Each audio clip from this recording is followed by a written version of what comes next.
Assalamualaikum warahmatullahi wabarakatuh. Alhamdulillahirabbil alamin. Wassalatu wassalamu ala sayyidina Muhammadin wa ala alihi wa sahbihi ajma'in, amma ba'du. Para kurama wal fudala, para alim, para ulama, para tokoh masyarakat yang saya hormati, segenap pemirsa Dai Muda RCTI Plus dimanapun Anda berada, dan juga yang saya hormati segenap kru Dai Muda RCTI Plus. Semoga selalu diberikan keberkahan, selalu diberikan kesuksesan, dan selalu diberikan rezeki yang melimpah serta umur yang barokah, dijaga dari COVID-19. Amin.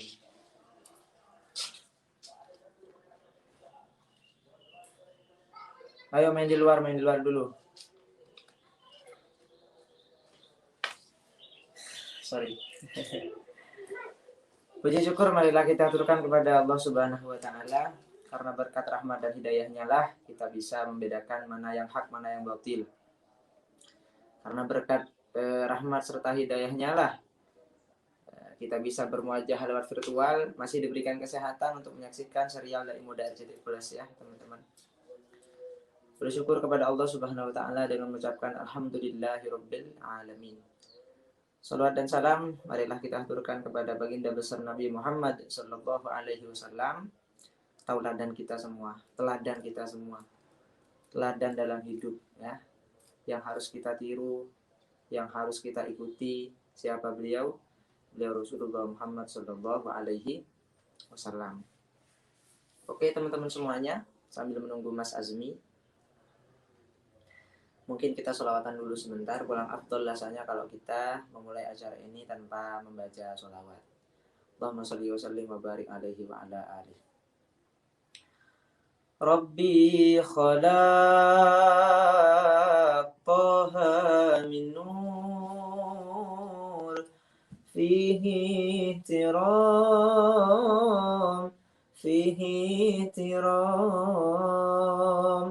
nadahu bil ya mukhtar,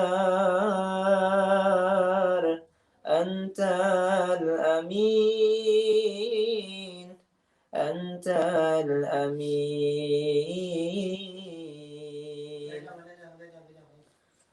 lamma irtaqa al-bayt al-ma'mur,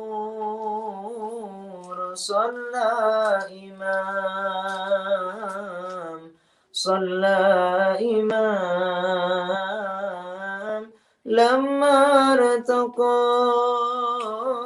البيت المعمور، صلى إمام وقادنا من ربه البخيل الجليل ربي خلق طه من نور، فيه اهترام،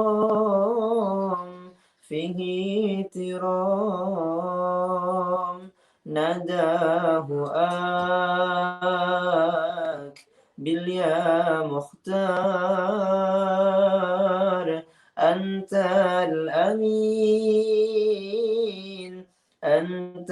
الأمين، إن رمت أن تهضى بالخور يوم الزهام،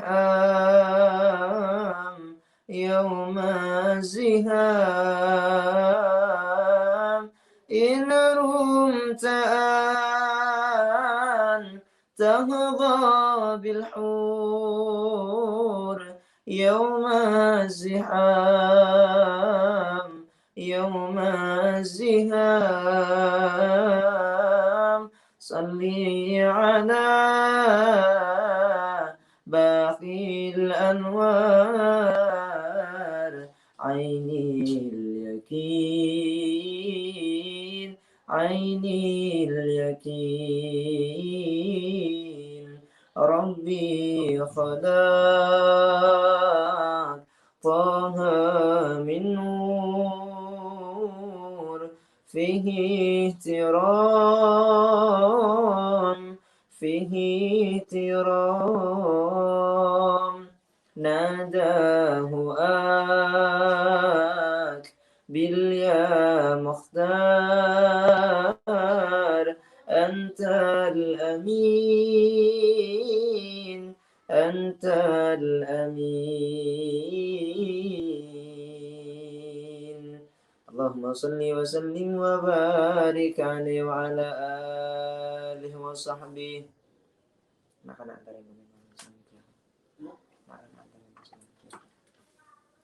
Oke teman-teman semuanya, alhamdulillah rabbil alamin. Pada kesempatan kali ini kita akan menjelaskan tentang milenial keren di hadapan Allah Subhanahu wa taala. Seperti siapa sih atau seperti apa sih milenial keren di hadapan Allah Subhanahu wa taala itu? Mari kita jelaskan bersama-sama sambil menunggu Mas Azmi, teman-teman semuanya. Milenial yang keren di hadapan Allah Subhanahu wa taala itu bukan milenial yang banyak uangnya. Bukan yang parasnya ganteng atau cantik. Bukan yang pakaiannya nicis. Bukan yang pakaiannya branded.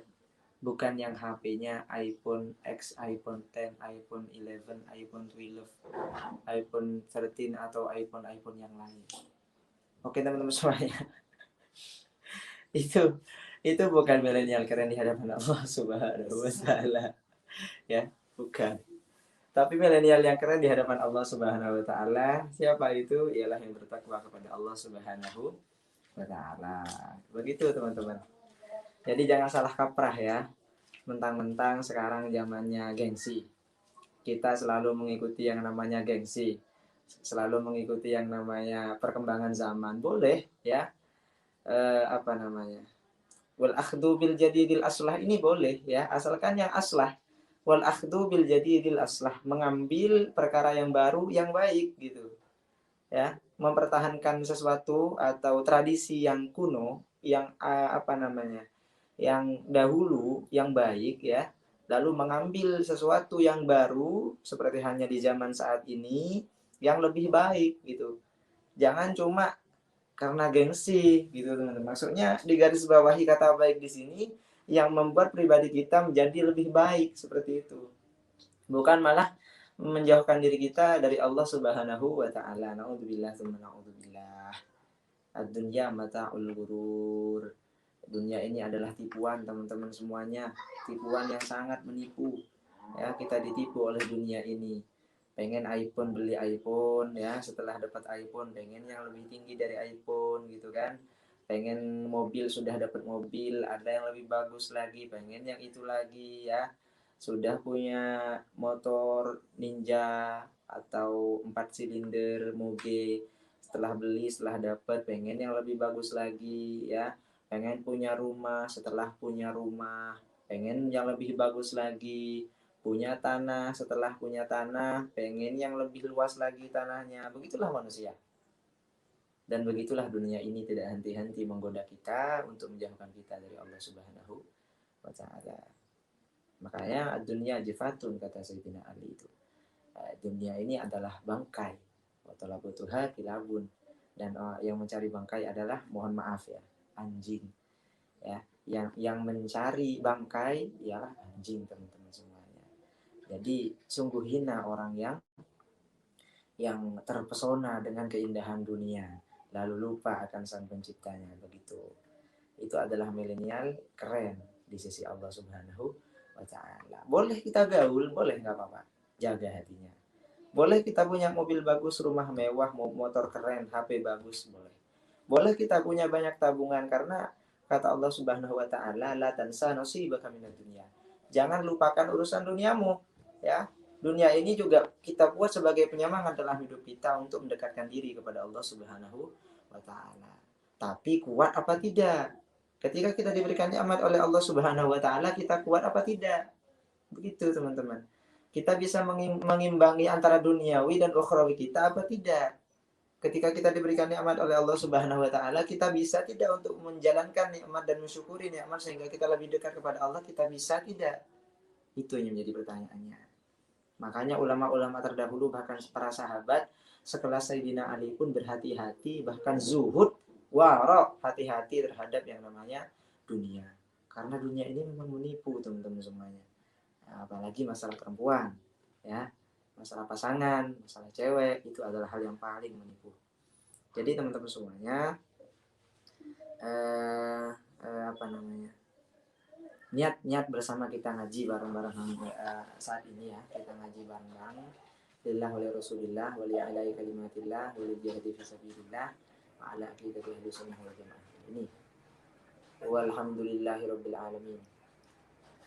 Assalamualaikum warahmatullahi wabarakatuh. Waalaikumsalam warahmatullahi wabarakatuh. Gimana Suara Mas saya? Azmi, sehat ya? Alhamdulillah, panjenengan sehat Mas Akam. Alhamdulillah sehat-sehat. Dari mana ini? Kok telat ini? Wah, ini soalnya setnya nggak kayak biasanya. Jadi agak telat ini tadi. Lampu-lampunya itu mantap. Jadi gamers. Iya.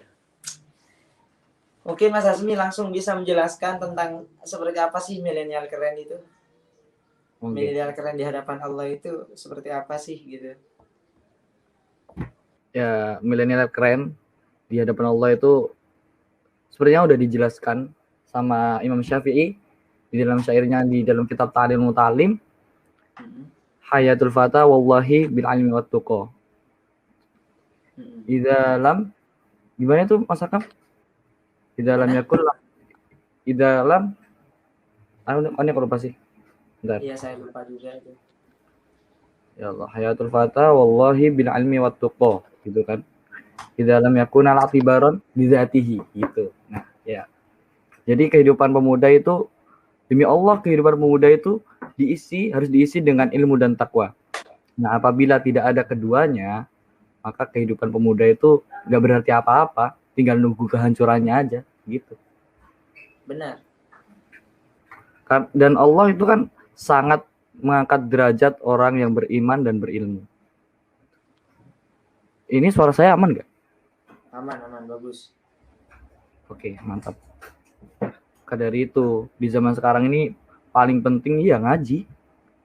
Dan ilmu itu apa ya, general loh ya, nggak harus ilmu agama doang, ilmu semua ilmu gitu, entah ilmu duniawi atau ilmu ukhrawi, itu sama-sama pentingnya.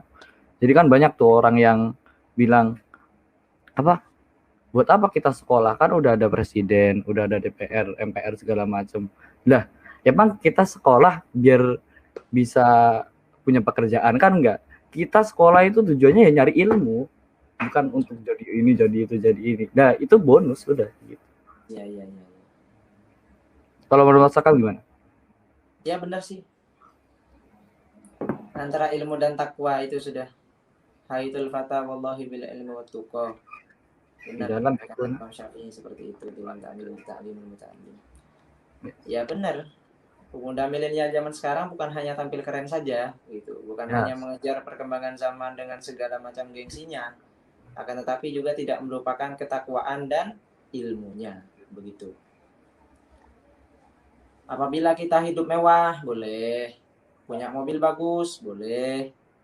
Punya istri yang cantik, boleh. Punya rumah mewah, boleh. Jadi orang terkaya sedunia, boleh. Amin, seumpama ya. Tapi tidak meninggalkan iman serta tidak meninggalkan ilmu, itu adalah milenial yang keren di hadapan Allah Subhanahu wa taala. Benar. Karena kita bisa sukses karena kita punya ilmu gitu. Iya, dengan ilmu kita bisa sukses. Mau jadi pengusaha harus tahu ilmunya, bagaimana cara jadi pengusaha. Ya. Mau jadi kiai harus pintar kitab juga gitu. Bagaimana cara jadi kiai. Apalagi berbicara masalah ulama ya, gudangnya ilmu, ya harus belajar benar-benar masalah ilmu agama. Pengen jadi arsitek ya harus tahu ilmunya seperti apa. Pengen jadi dokter ya harus tahu ilmu kedokteran seperti apa. Dan ketika kita belajar, selalu ikut andilkan Allah dalam keseharian kita. Ketika kita mau belajar, niatkan karena Allah, bukan karena apa-apa. Boleh kita punya cita-cita, himmatur rijal tukasirul jibal. Bahkan kata ulama, ada yang menerangkan himmah, semangat ini adalah nama lain dari Allah Subhanahu wa taala. Ta'ala. Ya, himmah ini adalah nama lain dari Allah Subhanahu wa taala. Dengan himmah kita bisa semangat. Ya, makanya jadi anak muda itu kalau doa jangan nanggung-nanggung. Ya, minta harta yang banyak, minta ilmu yang banyak, minta mobil yang bagus, minta rumah yang bagus. Pokoknya yang lengkap doa itu sama Allah. Allah Maha Kaya, teman-teman. Tapi jangan lupa minta hidayah juga. Minta hidayah juga. Takutnya nanti ketika kita diberikan harta yang begitu banyak, setan masuk ke dalam harta kita, kita diusik oleh setan, iman kita tipis, jauh kita dari Allah. Takutnya seperti itu. Nah, makanya nggak ada ceritanya ulama-ulama dulu itu, bukan nggak ada, tapi sedikit. Ulama-ulama terdahulu itu kebanyakan waro, zuhud, benci sama dunia. Bahkan pengen cepat mati. Yes. Ulama-ulama kita itu pengen cepat mati karena dunia ini bagaikan bangkai katanya. Nah, bagaikan telur yang busuk, jadi bau, males sudah di dunia gitu. Menurut beliau-beliau yang sudah ma'rifat billah, seperti Habib Abdullah Asyatiri, Habib Salim Asyatiri, dan juga para salafuna suyukuna ya. Jadi seperti itu teman-teman. Benar kata Mas Asmi tadi, menukil dari perkataan Imam Syafi'i di dalam Ta'limul Muta'allim, hayatul fatah wallahi bil ilmi wa tuqa. Apabila tidak ada keduanya, maka ya tinggal tunggu kehancurannya. Dan hidupnya di dunia tidak akan berarti apa-apa. Begitu. Dulu ada cerita Mas Asmi. Di zamannya Habib Ali Habsyi ada seorang ibu mengadu kepada Habib Ali Habsyi, ya Habib, saya punya anak, Habib tolong nasihati anak saya kalau ketemu ya. Kenapa ibu? Kata Habib Ali Habsyi. Anak saya ini qiyamul lail, ya, malam sholat terus. Nah, kalau siang wasauman nahar, ya, kalau siang itu puasa terus. Bukan puasa Daud. Kalau puasa Daud sekarang enggak, sekarang besok puasa. Enggak puasa enggak gitu kan kalau puasa Daud gitu kan. Ini dahar. Maksudnya setiap hari. Setiap hari puasa. Hah?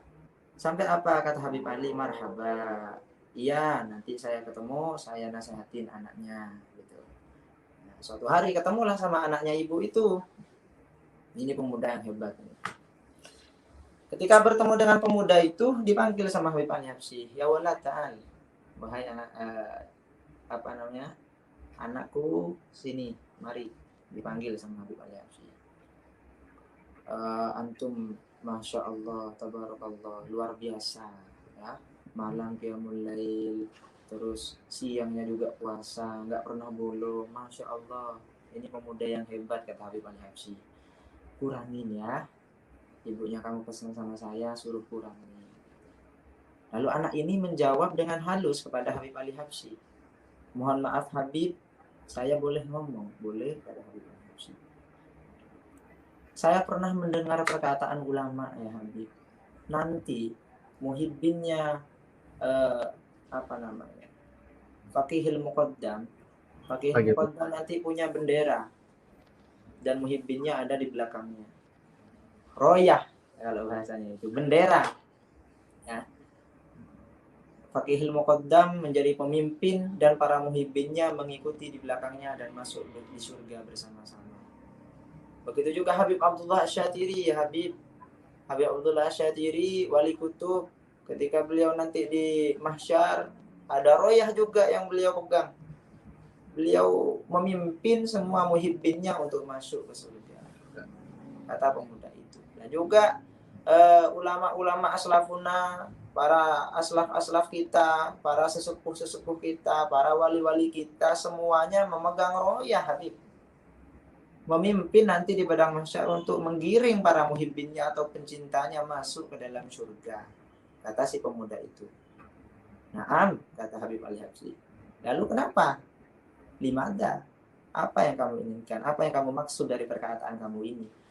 Apa kata pemuda itu? Saya juga ingin Habib. Saya tidak mau nebeng sama mereka, kata kata pemuda itu. Tapi saya pengen megang bendera sendiri untuk memimpin saya. Lah. Kata pemuda ini. Masya Allah, tabarakallah. Seketika Habib Ali terdiam, beliau menangis dan memuji tanpa henti kepada pemuda itu. Didoakan sama Habib Al-Habsyi. Insya Allah kamu min ahlil khair. Masya Allah, tabarakallah. Kamu nanti bakal jadi pemimpin. Didoakan sama Habib Al-Habsyi. Gara-gara himmahnya. Bukan terhadap dunia himmahnya, teman-teman.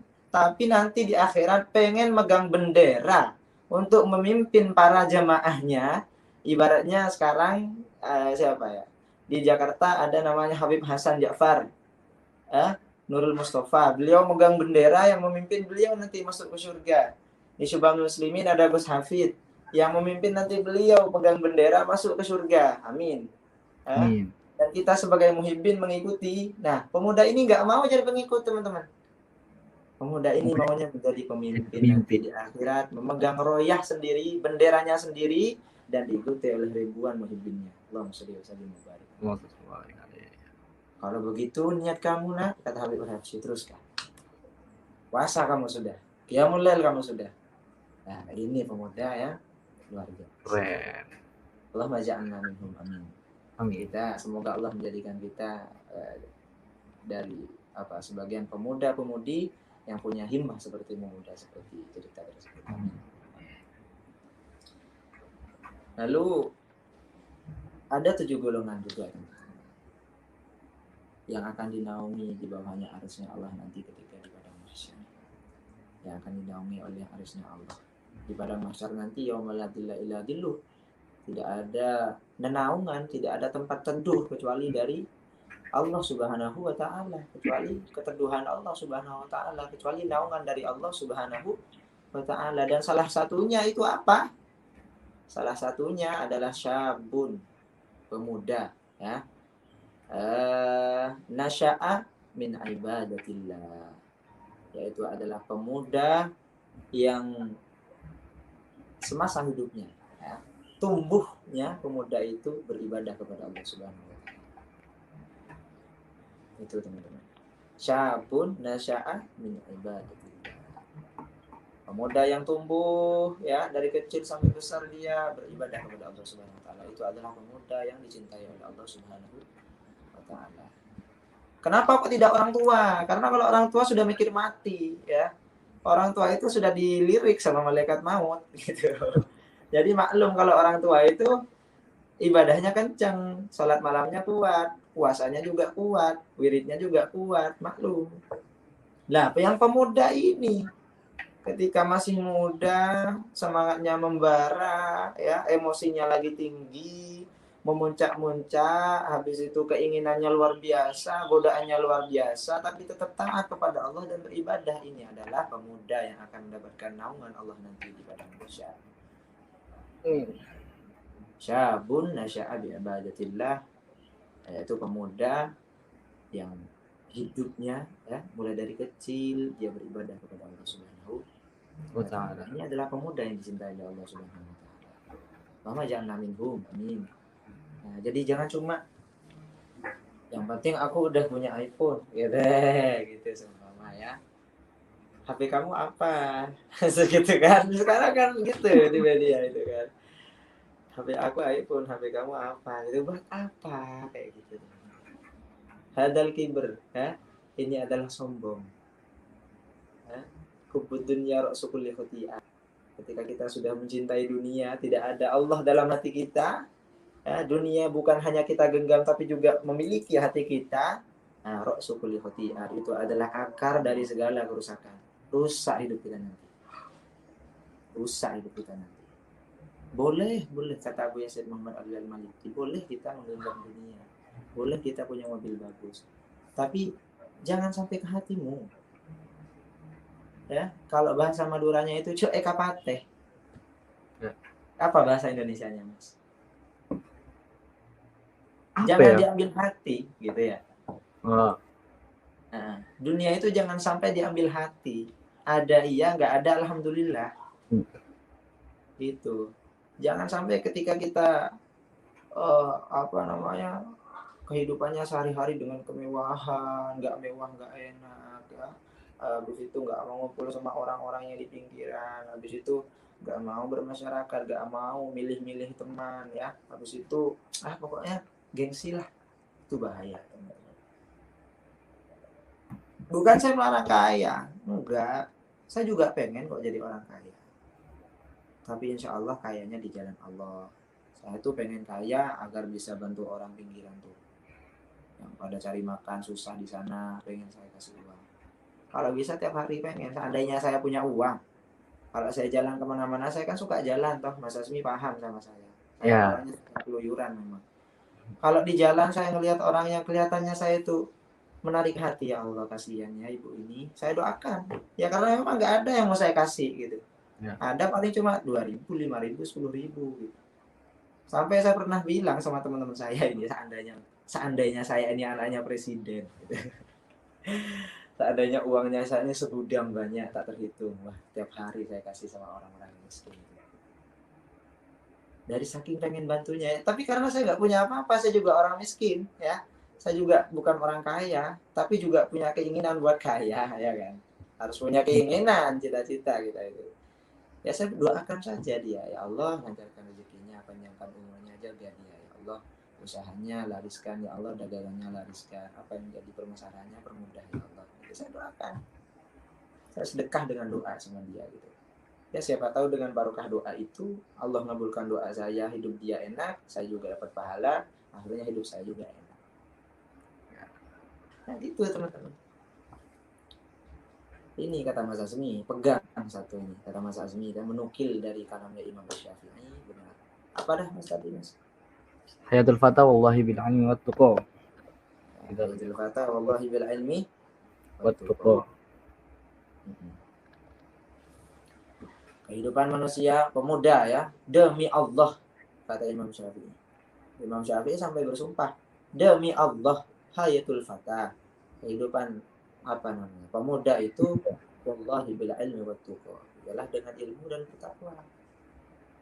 Kalau kita sudah punya ilmu, kita bisa memanage dunia, memanage akhirat kita, enak sudah. Apalagi tambah dengan takwa.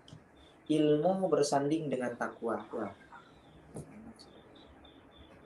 Nggak akan kemana-mana, jalan kita insya Allah lurus. Fi mardatillah, di dalam jalan-jalan yang diridhoi oleh Allah Subhanahu wa ta'ala. Ya perkara anak muda ya kan, anak muda ada sedikit tergelincirnya ya ke kanan ke kiri toleh ya, kadang keperosok sedikit gitu ya ke jurang yang nggak terlalu dalam gitu ya, biasa karena sudah manusiawi, kita ini nggak mungkin benar terus, nggak mungkin salah terus, nggak mungkin juga ya, manusia di tengah-tengah. Tapi insya Allah kalau ada ilmu sama takwa, insya Allah nanti akan diperlancar oleh Allah Subhanahu Wa ta'ala. begitu teman-teman. Dan juga tujuh ada salah satu dari 7 golongan yang akan diberikan naungan oleh Allah nanti di padang mahsyar, ialah syabun nasya'ah bi ibadatillah. Ya. Ialah pemuda yang tumbuh ya, mulai dari kecil ya. Bukan hanya ketika tua, ketika dia masa muda pun dia sudah rajin beribadah kepada Allah, itu adalah orang yang dicintai oleh Allah. Pemuda yang dicintai oleh Allah, pemuda yang akan diberi naungan nanti di hari kiamat, ketika semuanya tidak memikirkan apapun, tidak memikirkan orang tuanya, tidak memikirkan istrinya, tidak memikirkan anaknya, tidak memikirkan ibu serta ayahnya, hanya memikirkan dirinya sendiri. Kullu nafsin taqulu nafsi, kullu nafsin taqulu nafsi illal habib, gitu ya. Kullu nafsin taqulu nafsi, semua jiwa hanya berkata nafsi, nafsi, nafsi, diriku, bagaimana aku, apakah aku bisa selamat? Illal habib, terkecuali Rasulullah Shallallahu Alaihi Wasallam. Rasulullah tidak memikirkan dirinya sendiri, tapi memikirkan Umatnya. Nah, selain kita beribadah kepada Allah, selain kita berilmu dan juga bertakwa kepada Allah, jangan lupakan wasilah terbaik dalam hidup ini, siapa itu? Rasulullah. Rasulullah sallallahu alaihi wasallam. Rasulullah sallallahu alaihi wasallam. Jangan sampai kita lupakan. Kalau kita sudah melupakan Rasulullah, Allah melupakan kita.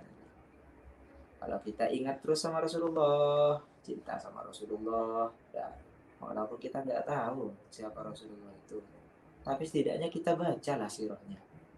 Kita bacalah ceritanya Rasulullah seperti apa. Kita bacalah masa mudanya Rasulullah itu seperti apa. Ya, kalau bisa kita tiru karena Rasulullah itu uswatun hasanah. Laqad kana lakum fi Rasulillahi uswatun hasanah. Karena dalam Rasulullah Allah mengutus beliau kepada kita untuk menyempurnakan akhlak kita. Bagaimana Rasulullah ketika masih muda? Bagaimana Rasulullah ketika mengembala domba? Ya? Bagaimana Rasulullah ketika berdagang? Apa yang membuat dakwah Rasulullah itu sukses? Ayo kita pelajari bersama-sama. Kita gali lagi cinta kita kepada Rasulullah SAW. Ya? Jangan sampai ada kata ragu kepada Rasulullah. Makanya kalau kalian ragu, baca sejarahnya.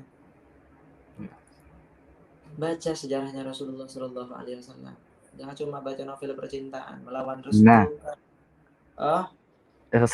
jangan sekarang itu orang-orang lebih tertarik membaca Wattpad daripada Hujan bulan Juni kah gitu. Jangan.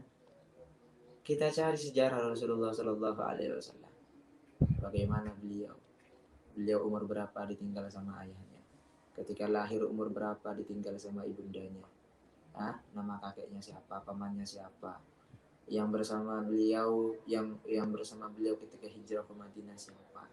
Yang bersama beliau di Gua Sur melindungi beliau dari ular yang mau keluar dari lubang itu siapa? Yang menggantikan beliau di tempat tidur beliau itu siapa?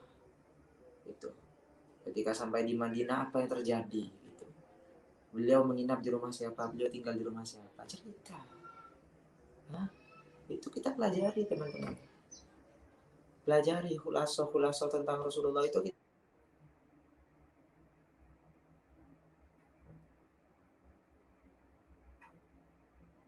Telepon tadi ya, mohon maaf. Aman, Mas Asmi? Aman. Jadi itu teman-teman. Kalau kita sudah pandai untuk mencari siapa itu jati diri Rasulullah Sallallahu Alaihi Wasallam, insya Allah kita akan cinta sama beliau. Kita akan cinta sama beliau. Cinta tanpa sebab, cinta yang paling murni adalah cinta kepada Rasulullah Sallallahu Alaihi Wasallam. Hanya mendengar ceritanya, tidak tahu seperti apa. Bahkan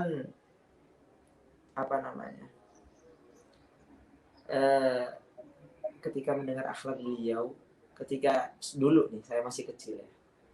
Ada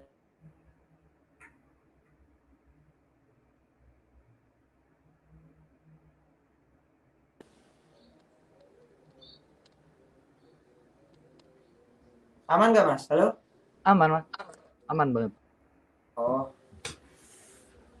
Bahkan ketika saya masih kecil,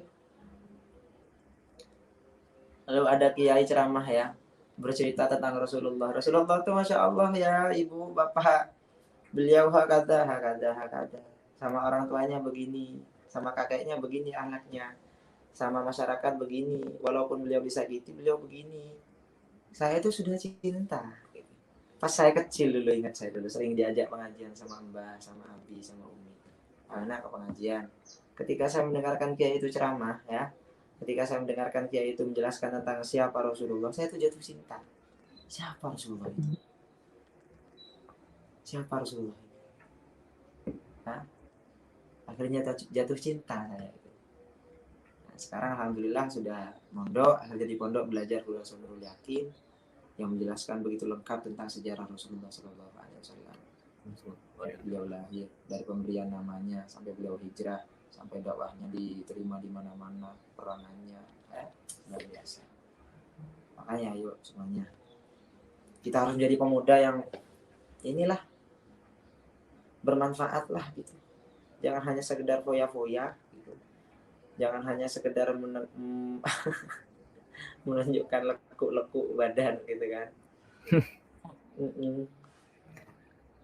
Come on man, ya.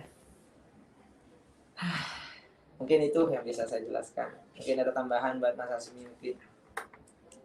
Ya, yang seperti yang jenengan bilang tadi, apa yang paling penting di zaman sekarang, ayo udah ngaji, terus yang paling penting ya jadi pemuda yang bermanfaat, itu penting banget. Karena corona sana paumuninas kan udah jelas gitu. Dan ngomongin tentang ilmu tadi, kembali ke ilmu, saya mau cerita sedikit tentang apa ulama-ulama kita. Salah satunya juga guru daripada guru kita, Buya Gus Haji Hafidhul Hakim Nur. Itu kan Al Habib Salim bin Abdullah Syatiri, itu kan beliau cintanya ke ilmu itu luar biasa. Bahkan beliau kan di mana-mana selalu nyempetin belajar. Padahal beliau Sultanul Ilm lah ya, rajanya ilmu. Bahkan gelarnya beliau itu rajanya ilmu. Beliau itu masih nyempetin untuk belajar, untuk ngaji. Bahkan pasti ini cerita udah masyhur sebenarnya. Bahkan beliau ketika menaiki tangga kan kalau di rumah beliau itu kan tingkat gitu. Nah, beliau ketika menaiki tangga, naik turun tangga itu beliau selalu sedia kitab gitu di ujung tangga. Jadi beliau kan dituntun gitu, pelan-pelan baca ke atas ke bawah. Itu beliau baca kitabnya, beliau baca kitab, naik baca kitab, turun baca kitab. Bahkan sempat khatam beberapa kali. Insyaallah. Gitu loh. Padahal Sultanul Ilm, beliau adalah raja ilmu, tapi himmah beliau terhadap ilmu itu luar biasa. Dan juga kisahnya Habib Abdullah bin Husain bin Thohir. Beliau itu terkenal soal kedisiplinannya, soal apa ya, betapa makmurnya waktu beliau akan ibadah, akan ilmu juga. Gimana pernah diceritain juga beliau waktu itu ngajar santrinya. Terus waktu pelajaran itu si Fulan nggak ada muridnya yang nggak ada gitu. Loh, si Fulan mana gitu. Wib, katanya beliau anak itu ngebantu orang tuanya gitu loh, ngebantu orang tuanya ngebajak sawah gitu katanya kan waktu itu. Akhirnya oh ya udah, apa yang dilakukan beliau? Yang dilakukan beliau disamperin ke disamperin ke sawahnya beliau. Jadi anaknya ngebajak sawah itu sambil dengerin beliau ngaji di sambil dikasih ilmu sama beliau. Saking nggak maunya muridnya ada yang bolos gitu, disamperin sama beliau ke sana. Bahkan pernah suatu ketika beliau itu dikasih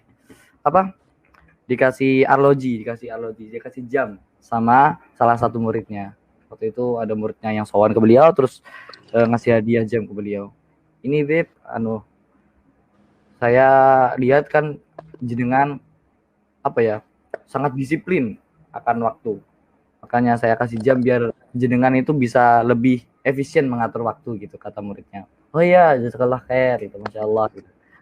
Akhirnya beberapa hari lagi, sekitar 5 hari kalau nggak salah waktu itu, muridnya itu balik lagi ke beliau, soal lagi gitu, terus ditanya, gimana Bib jamnya gitu.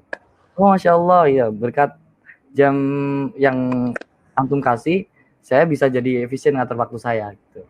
Tapi setelah 1 hari jamnya itu nggak hidup. Jadi jamnya itu jam yang itu loh, harus kita putar dulu baru bisa hidup lagi itu loh, jam itu. Iya. Nah, terus oh begitu. Ya udah kalau ini jamnya saya kembalikan lagi ya, gitu kata beliau. Loh kenapa Bib? Saya nggak ada waktu cuma untuk buat muter jam itu, kata beliau. Saking padatnya waktu beliau. Jadi waktunya beliau itu makmur buat ibadah, terus sama buat ilmu itu. Kayak gitu, ulama-ulama kita dulu. Ya. Gimana Sakam? Makanya bisa jadi orang yang hebat kok. Yes, benar. Karena memang kesibukannya dan juga kecintaannya terhadap ilmu seperti itu. Iya. Ya kalau kita bisa nggak niru, nggak bisa. Nggak bisa. Itu bukan makamnya kita. Bisa meniru jejak beliau walaupun hanya sedikit. Maksudnya meniru para jejak ulama. Ya setidaknya sholat 5 waktu tepat waktu lah. Sholat 5 waktu tetap waktu. Tetaplah sholat walaupun keadaan kamu sedang berantakan. Ya, kamu lagi dikecewakan, kamu lagi sumpah, kamu lagi galau, kamu lagi punya banyak masalah. Wasta'inu bis-sabri was-shalah. Sholat. Minta tolong kepada Allah Subhanahu wa taala yang pertama dengan sabar, yang kedua dengan sholat. Gitu. Ya ini semuanya ada hubungannya sama ilmu dan juga takwa. Kalau kita nggak belajar ilmu, kita nggak tahu apa itu sabar. Kalau kita tidak bertakwa, maka tidak akan pernah kita melakukan sholat. Karena tidak ada hidayah, tidak ada nur dalam hati kita. Maksudnya min nurillah. Ya. Jadi seberantakan apapun hidup kamu, jangan pernah tinggalkan sholat. Tetaplah sholat walaupun kamu sedang dikecewakan. Tetaplah sholat walaupun kamu sedang berantakan. Tetaplah sholat walaupun kamu sedang sakit-sakitnya. Sakit badan kah atau sakit hati ya. Tetaplah sholat. Yang harus kita lakukan saat ini adalah memperbanyak taqarrub kepada Allah. Setidaknya punya amalan yang istiqomah. Karena kalau istiqomah insya Allah karomah sudah. Gak butuh banyak amalan kita. Ada satu waktu saja yang kita istiqomahkan untuk wirid panjang, sholawat 1000 seumpama. Atau kita nggak pernah putus duha sama tahajud ya. Atau kita ibadah-ibadah yang lain ya, insya Allah nanti kita akan diberikan kemuliaan oleh Allah Subhanahu wa taala berkat istiqomahan yang kita lakukan. Istiqomah tuh khairun min alfi karomah. Kalau kita sudah istiqomah, insya Allah karomah sudah. Seperti halnya masalah pekerjaan ya, bicara masalah duniawi yang rasional ya. Kita mau nabung pengen beli mobil ya. Gaji kita umpamanya 1 bulan 2 juta gitu. Beli mobil itu harganya sekitar 50 jutaan. Mungkin dalam kurun waktu 5 bulan atau 4 bulan bisa kita dapatkan mobil itu dengan gaji kita yang sedemikian gitu. Ya sama juga seperti itu. Amalan ketika kita pengen punya posisi di sisi Allah Subhanahu wa taala, kita harus punya amalan yang bisa kita istiqomahkan. Entah itu tahajud, duha, atau setiap waktu baca sholawat 100, atau setiap waktu atau setiap malam habis jam 12 ke atas habis sholat tahajud kita baca sholawat kepada Nabi Muhammad 1000. Istiqomah setiap hari, insya Allah kita akan punya posisi di sisi Allah Subhanahu. Amin. Nggak usah banyak-banyak ya. Kita mau meniru aslafuna, kita mau meniru Habib Abdullah Syatiri, Habib Salim Syatiri, nggak bisa kita. Nggak bisa, kita kotor kita, nggak bisa ya. Bukannya saya mau memperkecil hati kita, enggak ya, karena memang sudah keadaannya seperti ini. Beda sama beliau yang kehidupannya dari kecil ilmu ibadah, beda sama kita. Kehidupan kita ini keluar sedikit dari rumah paha, belok kiri sedikit dada gitu kan. Beda sudah. Duduk sedikit di rumah tetangga gibah ya. Habis itu mundur sedikit di belakang rumah bicara masalah bunga. Nggak bisa. Jadi ya la haula wala quwata illa billah, insyaallah semuanya khair ya. Kita baca pertanyaan sudah Mas Asmi. Yang mau bertanya silahkan. Kita akan jawab 3 pertanyaan. Habis itu kita invite 3 orang untuk bertanya di frame. Masuk langsung ke aplikasi ya. Monggo yang bertanya silahkan komen di bawah. Wah, langsung disambut pertanyaan ini. Ayo Mas Asmi dah, baca dah. Ini ada pertanyaan ini dari Nur Halimah namanya. Assalamualaikum. Dosa nggak sih kalau kita bohong untuk majelisan? Nah, bohong ke orang tua. Ini pastinya bohong ke orang tua. Biasanya kalau nggak diizinin kayak gitu.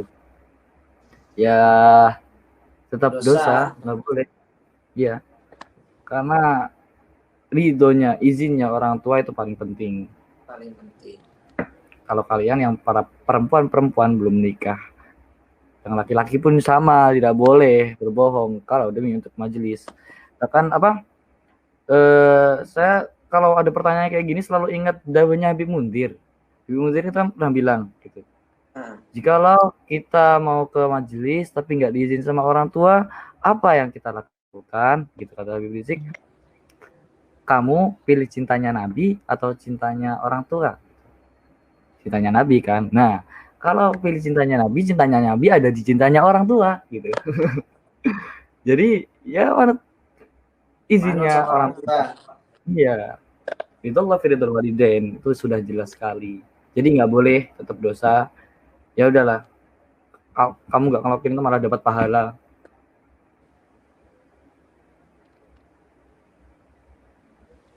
Jadi begitu ya teman-teman, dosa hukumnya. Harus jujur sama orang tua. Makanya Rasulullah itu diberikan gelar Al-Amin karena beliau selalu jujur dalam hal apapun. Gitu. Ya. Kalau seumpama kita tidak diberikan izin untuk hadir dalam majelis, gak usah. Kata ulama itu, kam min ba'idin gharib wa kam min gharibin ba'id. Berapa banyak orang yang jauh tapi dekat, dan berapa banyak orang yang dekat tapi jauh. Maksudnya bagaimana ketika kita hadir di dalam majelis itu, hatinya nggak hadir. Niatnya ke majelis cuma senang-senang doang. Mau lihat cewek kah? Cuma butuh keramaian. Niatnya nggak karena Allah, nggak karena Rasulullah, jauh dia dari Rasulullah. Tapi berapa banyak orang yang nggak hadir majelis tapi hatinya ingin nyambung sama majelis. Ya Allah, hadirkan ruh saya minal hadirin, dari sebagian orang-orang yang hadir. Dia niat dari rumahnya, insya Allah dia mendapatkan barokah dari majelis tersebut. Nah itu. Amin ya Rabb. Jadi tergantung hati kita bagaimana menyikapi persoalan. Yang paling penting memang izin ya teman-teman. Jadi kalau nggak diizin sama orang tua, jangan. Lanjut Mas. Oke, ini ada dari Dila Puspita. Assalamualaikum Kak. Bagaimana cara kita menjadi milenial keren di hadapan Allah Subhanahu wa taala dengan tidak melanggar perintahnya? Nah, ini sudah disebutin tadi sebenarnya. Itu kan hayatul fata wallahi bil ilmi wat tuqa dan takwa. Apa itu takwa? Takwa adalah menjalankan perintah Allah dan menjauhi larangan Allah. Terus ada kan ittaqullah itu makunta, bertakwalah kepada Allah dimanapun kamu berada. Jadi apa sih esensi takwa ini sebenarnya? Jadi kamu itu percaya kan, percaya sama Allah kan, percaya kalau Allah itu ada. Duh. Jadi gini, jangan sampai ketika kamu berdoa sama Allah, kalau ketika kamu ibadah itu kamu anggap Allah ngelihat kamu anggap Allah merhatiin kamu, bahkan ngabulin. Begitu yakin Allah ngelihat kamu. Tapi kamu ketika maksiat, seakan-akan Allah itu tidak ngelihat kamu, nggak tahu kamu. Jangan sampai begitu. Jadi kalau pengen nggak ngelanggar aturan, pengen jadi pemuda yang emang minimal nggak ngelakuin maksiat, ya walaupun nggak mungkin kita nggak ngelakuin maksiat, ya kurangi. Ya kita harus punya mindset di mana Allah itu selalu ngawasin kita itu kan orang-orang apa soleh zaman dulu tuh selalu gitu, kalau mau ngelakuin apa-apa selalu mikir, oh Allah bakal ngeliat kita, Allah bakal ngeliat kita, Allah bakal ngeliat kita. Allahu nadhiri, Allahu nadhiri, Allahu syahidi, Allahu qaribun minni. Jadi orang-orang terdahulu, ulama-ulama kita itu ketika mau melakukan maksiat pasti ada bisikan begitu. Allahu nadhiri, enggak, aku enggak melakukan maksiat ini, Allah melihatku. Allahu syahidi, enggak, aku enggak melakukan maksiat ini, Allah menyaksikanku. Allahu qaribun minni, enggak, Allah, aku enggak mau melakukan maksiat karena Allah dekat sama, sangat dekat sama aku. Jadi tidak ya gitu. Oke, kita invite penonton dulu ya teman-teman. Tuh di kolom komentar. Stop dulu. Silahkan. Siapakah yang akan bergabung ini? Assalamualaikum warahmatullahi wabarakatuh.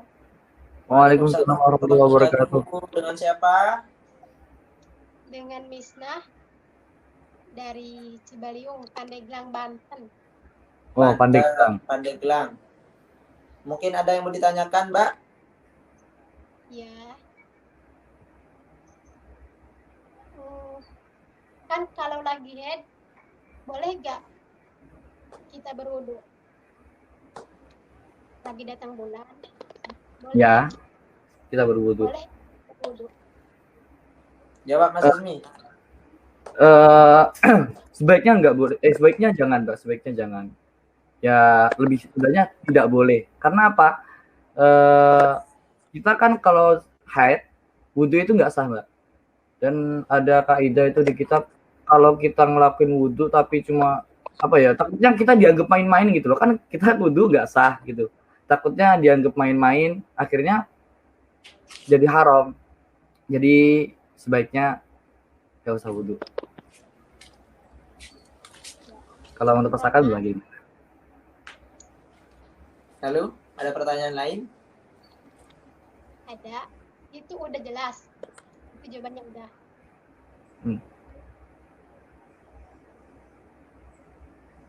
Kan suara wanita itu aurat kan, Mas?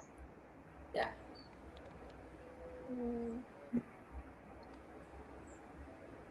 Terus apa hukumnya bagi seorang qori'ah dan seorang penceramah? Itu hukumnya gimana ya, Mas? Monggo Mas Hakam yang menjawab.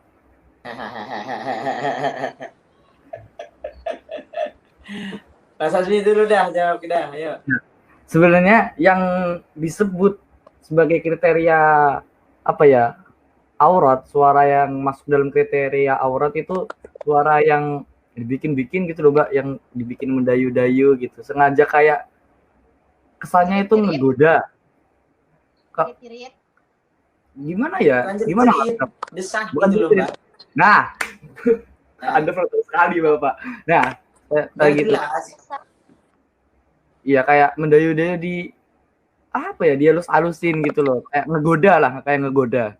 Suara-suara gini gitu. Nah, rayu, itu yang nggak boleh. Calling gitu. Nah, itu yang nggak boleh. Kalau qori'ah atau munsyidah gitu kan. Terus penceramah itu ya bagus lah. Kan mereka kan niatnya, dan yang mancing syahwat sebenarnya yang diharamkan itu. Begitu enggak? Sudah jelas kan? Bisa dipahami? Jadi suara wanita itu jadi aurat ketika konteksnya apa dulu gitu. Konteksnya kalau membangunkan syahwatnya seorang lelaki sehingga ingin bermaksiat dengan seorang wanita itu, maka hukumnya haram. Haram. Tapi kalau dibuat sebagai ibadah, Bismillahirrahmanirrahim. Kan enggak kan, kita kan enggak aku pengen ini ya, enggak gitu. Adem, hati adem, itu enggak apa-apa. Apalagi ceramah, mendengarkan ceramah, memberikan tausiah, itu enggak apa-apa. Keren itu mana enggak? Boleh itu ketika suara wanita yang mendayu-dayu, menggoda seorang lelaki sehingga timbullah fitnah dan syahwat, itu yang enggak haram. Itu yang haram, yang aurat. Nah, itu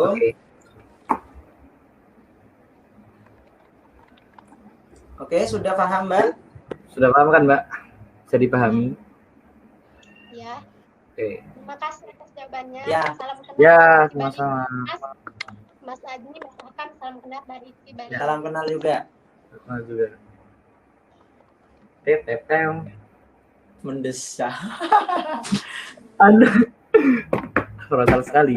Bagus. Biar jelas, Mas Azmi. Ini kan ilmu gitu kan. Yang penting Ya. Assalamualaikum warahmatullahi wabarakatuh. Waalaikumsalam warahmatullahi wabarakatuh. Mau nanya, Kak, kenapa saya ngerasa semakin dewasa, maka circle pertemanan sedikit dan orang yang di sekitar saya nggak peduli. Gimana pendapatnya? Biasa lah, itu hidup mah kadang begitu. Ya. Kata Imam Syafi'i, hidup memang begitu. Kadang ekonomi yang sulit atau kekasih yang pergi. Bersabarlah, kata beliau. Jadi pendewasaan itu memang tidak segampang yang kita pikirkan, Mbak. Circle pertemanan semakin berkurang, terkadang banyak orang yang menjauh daripada kita, orang yang awalnya dekat jauh, itu gak apa-apa. Yang penting kita nggak jauh sama Allah. Ya. Kalau kita sudah dekat sama Allah, Allah dekatkan semua orang nanti sama kita. Kalau kita takut sama Allah, semua orang takut sama kita. Man khafa Allah khafa kulla syai'. Jika kita takut sama Allah, maka semua sesuatu akan takut sama kita. Ketika kita mengambil perhatian Allah, maka semua perhatian akan tertuju kepada kita. Begitu, Mbak. Paham ya? Jadi apa kata Imam Syafi'i? Bersabarlah. Bersabarlah dan terus tertawa. Oh, menarilah itu ya. Oke, Dan lanjut pertanyaannya, Mbak. justru menurut saya bagus loh. Apa ketika circle pertemanan Anda semakin sedikit, tapi circle pertemanannya baik, itu malah lebih bagus daripada temennya banyak kan, sana sini ada, tapi kebanyakan nggak manfaat gitu. Itu malah nggak bagus kan. Kalau Anda punya satu circle walaupun sedikit tapi manfaat, terus di dalamnya itu makmur akan manfaat, pertahanin, itu bagus. Paham? Iya, paham. Nah, mungkin ada yang mau ditanyakan lagi, Mbak? Ini Kak, menurut Kakak pribadi sebaiknya wanita harus gak pakai kaos kaki bila keluar rumah? Ya, lebih baik pakai, nggak apa-apa. Lebih baik pakai. Ya, tumitnya kelihatan atau apa, ya kan? Mengundang syahwat juga gitu kan. Kadang kalau kakinya putih, kadang dilihat sama cowok, oh kakinya putih berarti orangnya cantik kan, gitu kadang cowok tuh. Kadang katanya saya juga Ya. tahu. Apalagi orang zaman sekarang aneh-aneh ya. Juga ini ya, mending pakai kaos kaki aja buat berjaga-jaga, apalagi kan buat jaga-jaga, itulah demi keamanan bersama. keamanan bersama. Nah, Jadi sebaiknya pakai. lebih baik pakai kaos kaki, tutupin aja kakinya, sudah gitu. Oke Kak, terima kasih atas jawabannya. Ya, terima kasih juga udah bertanya. Ya, Dulu. Waalaikumsalam warahmatullahi wabarakatuh. Mungkin ini ada yang mau nanya lagi satu orang kayaknya. Itu orang lagi. Assalamualaikum. Waalaikumsalam warahmatullahi wabarakatuh. Dengan siapa? Triana dari Jakarta. Dari Jakarta. Nanya apa, Mbak? Gimana caranya ngajak teman kita buat ke jalan Allah yang lebih baik? Silakan Mas Azmi. Wah, ini sudah sering sekali diceritakan oleh Mas Ahkam, dimana bahkan beliau bukan cuma menceritakan, tapi mempraktekkan. Nah, itu kisah-kisahnya Mas Ahkam ketika ngajak teman-temannya itu benar-benar inspiratif kan.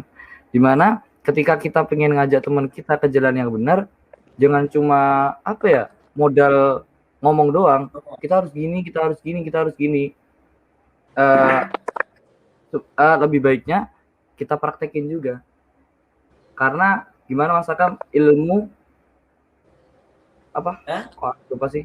Yang kita praktekkan itu lebih baik daripada yang ditulis gitu. Oh iya. Gimana itu? Ya, al-ilmu billah amalin kasajari billah tamarin gitu kan. Ya, ilmu kalau nggak diamalin bagaikan pohon nggak ada buahnya. Jadi ketika kita ngajak teman kita praktekin dulu. Nanti teman yang lihat kita pasti bakal ikut kita. Kayak semuanya kan, kita ngajak dia sholat, yuk sholat yuk. Kalau kita cuma ngajak doang tapi nggak praktekin, ya dianya malah bingung. Ya kita praktekin. Nanti ketika kita udah bisa ngajak semua itu, mereka bakal ikut sendiri. Ya Allah, malah nampak begitu. Pemasakan gimana? Benar. Lisanul hal afsah min lisanil maqal. Nasihat yang baik adalah dari perilaku, Mbak. Ketika kita ingin mengajak seseorang kepada kebaikan, ingin mendekatkan dia kepada Allah, itu teman yang baik ya. Mungkin Mbak hatinya baik ya, sehingga mau mengajak temannya untuk menuju lebih dekat lagi kepada Allah. Apa yang harus kita lakukan? Ya benar kata Mas Asmi tadi. Kita harus memberikan contoh dulu. Kita ngajak sholat, kita harus rajin sholat dulu. Kita contohkan, kita berikan nasihat kepada teman kita itu dengan contoh perilaku kita atau praktek kita. Lalu kita omongin gitu secara halus. Bukan nggak ngomong ya, harus ngomong. Ya, udah makin tua nih. Kita bentar lagi nggak tahu mati kapan. Si tetangga sebelah udah mati tuh. Ayolah kita sholat gitu. Gitu. Oh kamu ini sok suci, bukan sok suci, maka dari itu aku bukan orang suci, aku pengen suci, jadi aku sholat gitu. Begitu, Mbak. Paham ya? Iya, terima kasih. Paham ya? Nah, Mungkin ada yang mau ditanyakan lagi? Kalau ada teman kita misalkan dia kayak keras kepala gitu dinasihatin, terus juga dia orangnya toksik atau gimana gitu, terus sebaiknya kita menghindari atau tetap berteman gitu, nasihatin tapi dia keras Selama kepala. kita masih selama kita masih mampu untuk kuat, tebel telinga kita itu ya, dan sabar hati kita untuk menghadapinya, kita hadapin. Walaupun dia berkata kasar sama kita, tidak menghargai kita sama sekali, kita hargai dia, kita jadikan dia seperti manusia sudah gitu. Memanusiakan manusia. Gitu. Kita berikan nasihat secara akhlak, ngomongnya sekiranya tidak menyakiti hati. Gitu. Ya. Kalau sudah nggak mampu, doakan saja sudah. Bahwa al-aful iman, dan mendoakan adalah cara terakhir, dan itu termasuk adalah paling lemahnya iman sudah. Gitu. Ya. Dan jikalau Mbak, kan Mbaknya tadi sebaiknya ditemenin atau dijauhin. Nah, kan kalau Mbaknya berteman sama orang itu sampai berada di lingkup toxic relationship, sebaiknya ya udah kita anggap teman aja, tapi nggak usah deket-deket, nggak usah sampai jadi sahabat gitu, nggak usah. Ya udah kita anggap teman, kita masih memanusiakan dia, tapi nggak usah deket-deket lagi, gitu aja. Iya benar. Oke Mbak, paham ya? Iya, terima kasih. Sama, terima kasih sudah bertanya. Jangan lupa nonton terus ya.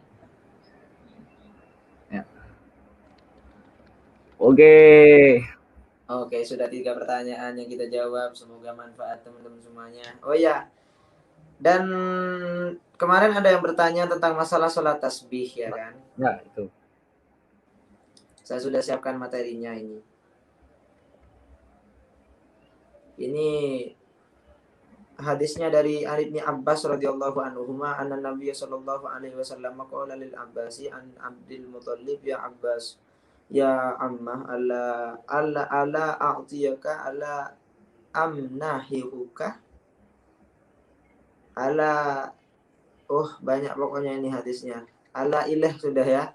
Ala af'alu bika asyarafi sholin idza anta fa'alta dzalika ghafarallahu laka dzambaka wa huwa akhiruhu. Intinya di dalam hadis dari Ibnu Abbas ini radhiyallahu anhuma, Ali bin Abbas radhiyallahu anhuma, Rasulullah Shallallahu alaihi wasallam menjelaskan tentang sholat, yang mana yang dimaksud dalam ini adalah sholat tasbih. Dan ketika berbicara masalah sholat tasbih, apa sih faidahnya sholat tasbih? Gitu kan. Ada kemarin ada yang tanya kan Mas Asmi? Iya. Faidahnya sholat tasbih ialah ghafarallahu laka dzambaka awwalahu wa akhirahu, qadimahu wa hadithahu, khata'ahu wa amdahu, saghirahu wa kabirahu, sirrahu wa alaniyatahu.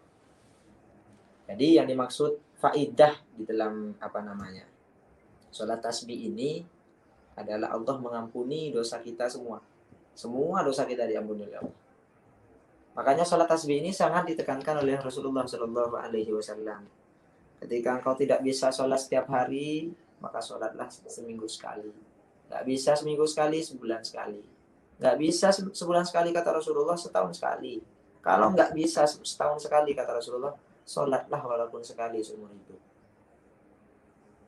Karena fadilah sholat tasbih ini adalah Allah mengampuni semua dosa-dosa kita, awwaluhu wa akhiruhu. Awal dosa-dosa kita, ma taqaddam, yang telah lewat, yang dulu-dulu, wa ma ta'akhkhar, dan akan datang.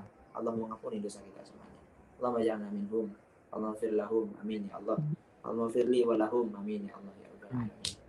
Oke teman-teman semuanya, mungkin sekian dari kita karena sudah jam 5 lewat. Mas Asmi salawatan enggak? Monggo. Saya mana panjenengan. Salawatan sebentar. Salawatan ini. Ya. Salawatan apa? Saya sudah tadi. Ya sudah. Saya tadi. Oke. Allahumma salli wa sallim ala sayyidina Muhammadin wa ala سيدنا محمد sallallahu alaihi wa ala alihi wasallam. عليك صلى الله يا خير خلق الله عليك صلى الله يا خير خلق الله والآل والأصحاب والقوم آل الله والآل والأصحاب والقوم آل الله والآل والأصحاب والقوم آل الله يا خير خلق الله جئنا إلى داري دلعم بأسراري Allah.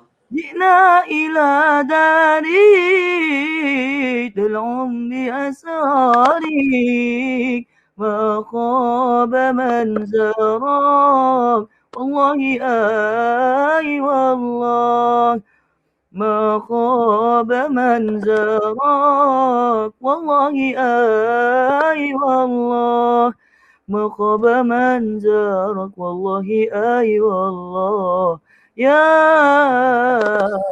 خير خلق الله عليك صلى الله يا خير خلق الله عليك صلى الله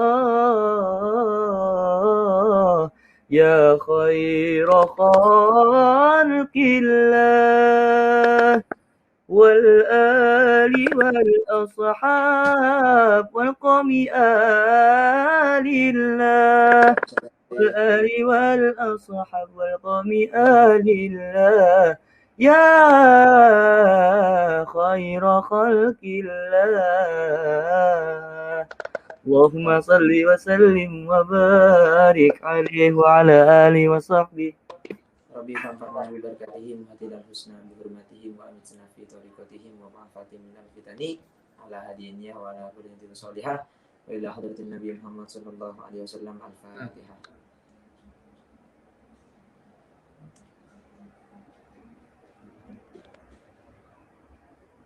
Sekian dari saya, Abdullah Kam, teman-teman. Skandal.